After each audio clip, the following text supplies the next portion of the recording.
नमस्कार। आज हम बात करेंगे एक ऐसी घटना के बारे में जिसने भारत के इतिहास को हमेशा के लिए बदल दिया।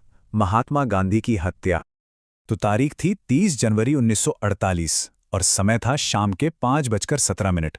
ठीक इसी पल नई दिल्ली के बिड़ला हाउस के बगीचों में 3 गोलियों की आवाज गूंजती है और एक राष्ट्र की दिशा हमेशा के लिए बदल जाती है। और इस खबर को पूरे देश तक पहुंचाया भारत के पहले प्रधानमंत्री जवाहरलाल नेहरू ने। उन्होंने एक स्तब्ध राष्ट्र को बताया कि उनके बापू महात्मा गांधी अब हमारे बीच नहीं रहे। तो चलिए सबसे पहले बात करते हैं उस दिन की। आखिर उस दिन हुआ क्या था? देखिए, जगह थी नई दिल्ली का बिड़ला हाउस। गांधी जी, जो उस वक्त 78 साल के थे, अपनी शाम की प्रार्थना सभा के लिए जा रहे थे। तभी नाथूराम गोडसे नाम का एक व्यक्ति उनके पास आया, ऐसा दिखावा करते हुए जैसे वो उनके पैर छूने जा रहा हो। और फिर उसने अपनी बेरेटा पिस्तौल से एक के बाद एक 3 गोलियां दाग दी। अब सवाल ये उठता है कि ऐसा क्यों किया गया, और यहीं पर एक बहुत दिलचस्प बात सामने आती है। वो है इस हत्या के पीछे दिया जाने वाला कारण। सालों से हमें एक कहानी बताई गई है, एक बहुत ही सीधी-सादी वजह जो इस हत्या को देशभक्ति के नाम पर अचानक आए गुस्से का नतीजा बताती है। ये कहानी कुछ ऐसी है कि गोडसे गांधी जी के उस आमरण अनशन से बेहद नाराज था, जिसकी वजह से भारत सरकार को नवनिर्मित पाकिस्तान को 55 करोड़ रुपए देने पड़े थे। और कहा जाता है कि बस यही वो आखिरी वजह थी जिसने गोडसे को ये कदम उठाने पर मजबूर कर दिया। लेकिन क्या ये पूरी सच्चाई है या फिर कहानी कुछ और ही है? जब हम तथ्यों को देखते हैं तो पता चलता है कि ये कोई अचानक लिया गया फैसला नहीं था, बल्कि इसके पीछे एक बहुत गहरी और पुरानी साजिश थी। आइए सबूतों पर एक नजर डालते हैं। देखिए, ये गोडसे का पहला प्रयास नहीं था।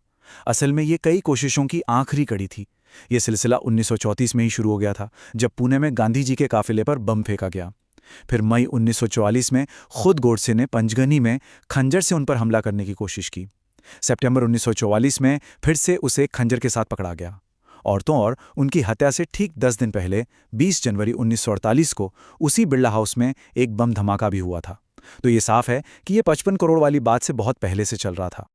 सोचिए, हत्या से सिर्फ 10 दिन पहले उसी जगह पर एक बम धमाका होता है और फिर भी सुरक्षा में इतनी बड़ी चूक हो जाती है। ये एक बहुत बड़ी चेतावनी थी जिसे पूरी तरह से नजरअंदाज कर दिया गया। तो यहाँ सबसे जरूरी बात समझने वाली ये है कि ये लड़ाई पैसों को लेकर नहीं थी। ये असल में 2 विचारधाराओं की, 2 अलग-अलग सोच की लड़ाई थी। और इस टकराव के केंद्र में थी हिंदुत्व की विचारधारा।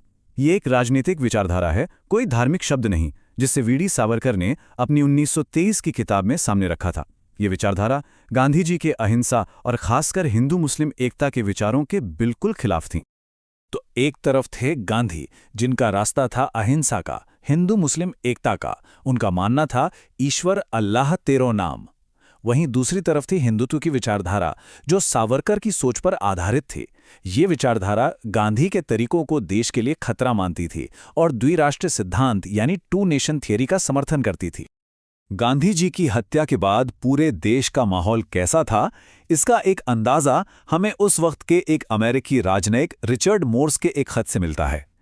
ये खत उन्होंने हत्या के कुछ ही दिन बाद 3 फरवरी 1948 को लिखा था। इस खत में उन्होंने एक पुलिस कार के ड्राइवर की कही बात लिखी है जो उस वक्त के माहौल को बयां करती है। उस ड्राइवर ने कहा था, एक हाथ से हिंदुस्तान नष्ट हो गया। चलिए अब आगे बढ़ते हैं और देखते हैं कि इस घटना के बाद क्या हुआ और इसकी विरासत आज भी इतनी विवादित क्यों है। इस मामले का मुकदमा दिल्ली के ऐतिहासिक लाल किले में चला। इसमें नाथूराम गोडसे और नारायण आप्टे समेत कुल 8 लोगों पर आरोप तय हुए। आखिर में गोडसे और आप्टे को मौत की सजा सुनाई गई और 15 नवंबर 1949 को उन्हें फांसी दे दी गई। बाकी लोगों को उम्र कैद हुई। हाँ, वीडी सावरकर को सबूतों की कमी की वजह से बरी कर दिया गया। अब एक और सवाल, गांधी जी के आखिरी शब्द क्या थे? हैरानी की बात है कि इतनी सीधी सी बात पर भी आज तक बहस होती है। जो लोग उस वक्त वहां मौजूद थे, उनके बयान अलग-अलग हैं। जैसे गांधी जी की भतीजी मनुबेन ने कहा कि उन्होंने हे राह सुना। वहीं उनके निजी सचिव वी कल्याणम का कहना था कि उन्होंने कुछ नहीं सुना। हालांकि अदालत में एक गवाह गुरबचन सिंह ने गवाही दी थी कि गांधी जी ने हे राम कहा था। तो देखिए, इस पर भी एक मत नहीं है। इस हत्या को एक बहुत बड़ी सुरक्षा चूक माना गया। इसकी नैतिक जिम्मेदारी लेते हुए उस समय के गृहमंत्री सरदार पटेल ने अपने पद से इस्तीफे की पेशकश भी की थी। हालांकि प्रधानमंत्री नेहरू ने उनके इस्तीफे को नामंजूर कर दिया। और ये सब हमें आज एक बहुत बड़े सवाल पर लाकर खड़ा कर देता है। 75 साल से भी ज्यादा हो गए हैं, पर जिन दो विचारधाराओं का टकराव इस हत्या की वजह बना, वो आज भी मौजूद हैं। तो सवाल ये है कि आज के भारत में इन दोनों में से कौन से विचारधारा ज्यादा मायने रखती है। ये एक ऐसा सवाल है जो आज भी हमारे देश के वर्तमान और भविष्य को तय कर